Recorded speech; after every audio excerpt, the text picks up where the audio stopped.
وہ اس وقت موجود اور حاضر تھے، علاوہ از کامل سمجھ بوجھ، صحیح علم اور نیک عمل میں بھی انہیں حاصل تھا۔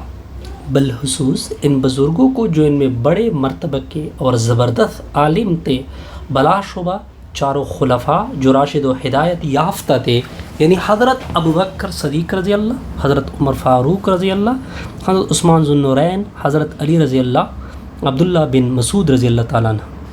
حضرت عبداللہ رضی اللہ تعالیٰ سے مروی ہے، فرماتے ہیں اس اللہ کی قسم جس کے سوا کوئی عبادت کے لائق نہیں، کتاب اللہ کی کوئی ایسی آیت نہیں جسے میں نہ جانتا ہوں کہ یہ کس کے بارے میں نازل ہوئی اور کہاں نازل ہوئی۔ میں اگر جانتا کہ کتاب اللہ کے علم سے متعلق کوئی مجھ سے زیادہ جانتا ہے اور وہاں تک میں کسی طرح پہنچ بھی سکتا ہوں تو ضرور اس کی شاگردی میں اپنے آپ کو پیش کرتا۔ آپ رضی اللہ یہ بھی فرماتے ہیں کہ ہم میں سے ہر شخص جب تک 10 آیاتوں کا پورا مطلب نہ جان لیتا اور ان پر عمل نہ کر لیتا 11ویں آیات نہ پڑھتا۔ حضرت عبد الرحمن سالمی تابعی رحمہ اللہ فرماتے ہیں کہ ہم نے جن سے قرآن سیکھا وہ ہم سے فرمایا کرتے تھے کہ ہم نے رسول اللہ صلی اللہ علیہ وسلم سے پڑھا، جب تک ہم 10 آیاتوں کا علم و عمل حضور صلی اللہ علیہ وسلم سے نہ سیکھ لیتے آگے نہ بڑھتے۔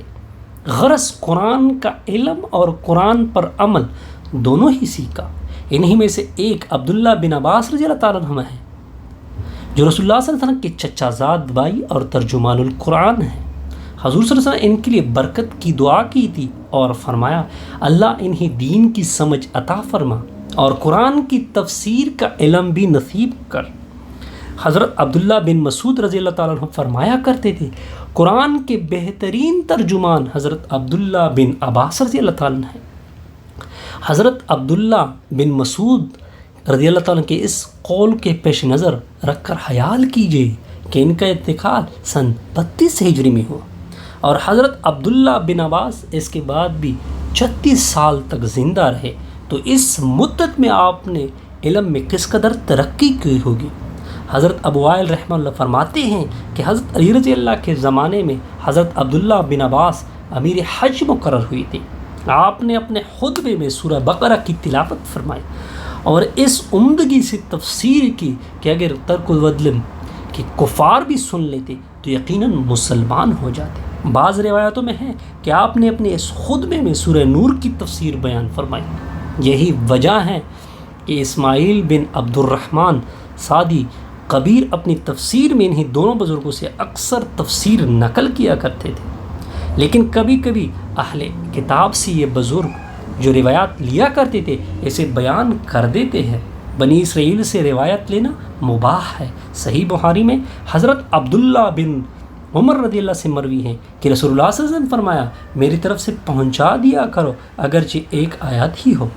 بنی اسرائیل سے روایت لینے میں کوئی حرج نہیں، مجھ پر قصداً جھوٹ بولنے والا قطعاً جہنمی ہے۔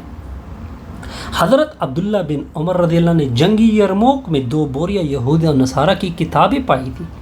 ان کی باتیں بھی وہ اس حدیث کو مد نظر رکھ کر نقل کر دیا کرتے تھے، لیکن یہ یاد رہے کہ بنی اسرائیل کی یہ روایتیں صرف مسئلے کی مضبوطی اور اس کی گواہی کے لیے لائی جاتی ہیں، خود ان سے مسائل ثابت نہیں کیے جا سکتے۔ اسرائیلی روایات اور بجا تجسس۔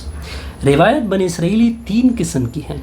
ایک تو وہ جن کی تصدیق خود ہمارے ہاں موجود ہے، یعنی قرآن پاک کی کسی آیت یا حدیث کے مطابق۔ اسرائیل کی کتاب میں کوئی بھی روایت مل جائے اس کی صحت میں تو کوئی کلام نہیں۔